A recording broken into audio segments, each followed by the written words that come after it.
Halo semuanya, kenalin nama aku Dwi Wulandari, NIM P174102110004, kelas 2A Prodi D3 RMIK.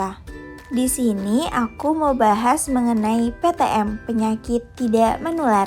Penyakit tidak menular yang biasa disebut PTM adalah penyakit yang tidak bisa ditularkan dari orang ke orang, yang perkembangannya berjalan perlahan dalam jangka waktu yang panjang atau biasa disebut kronis. Definisi tersebut diambil dari Permenkes RI nomor 71 tahun 2015 tentang penanggulangan penyakit tidak menular. Salah satu contoh penyakit tidak menular yaitu PPOK, penyakit paru obstruktif kronis. Definisi PPOK atau biasa disebut penyakit paru obstruktif kronis adalah istilah yang digunakan untuk sejumlah penyakit yang menyerang paru-paru untuk jangka panjang. Penyakit ini menghalangi aliran udara dari dalam paru-paru sehingga pengidap akan mengalami kesulitan dalam bernapas.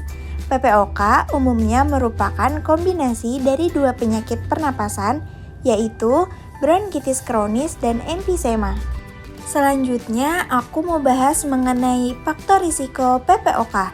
Sejumlah faktor risiko yang dapat meningkatkan risiko seseorang untuk mengidap PPOK meliputi 4 bagian. Yang pertama, rokok. Yang kedua, pajanan polusi udara.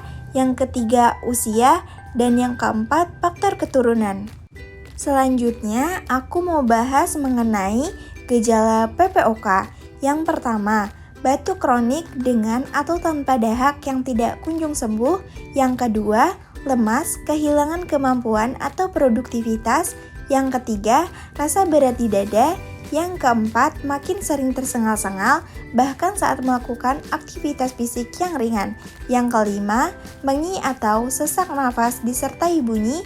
Dan yang keenam, penurunan berat badan. Selanjutnya, aku mau bahas mengenai cara mencegah PPOK. Yang pertama, tidak merokok atau berhenti merokok. Berhenti merokok secara efektif dapat mempertahankan fungsi paru. Yang kedua, menghindari paparan polusi udara. Hindari paparan polusi udara karena dapat menurunkan fungsi paru. Yang ketiga, berolahraga. Lakukanlah olahraga secara rutin untuk melatih otot pernapasan. Yang keempat, konsumsi makanan yang mengandung antioksidan. Kemudian, ada pun cara mencegah PPOK dengan menerapkan kata cerdik. C. Cek kesehatan secara berkala. E. Enyahkan asap rokok. R. Rajin aktivitas fisik. D. Diet sehat dengan kalori seimbang. I. Istirahat yang cukup. K. Kelola stres. Sekian video dari aku, mohon maaf jika ada kesalahan dalam pembuatan video ini. Aku ucapkan terima kasih.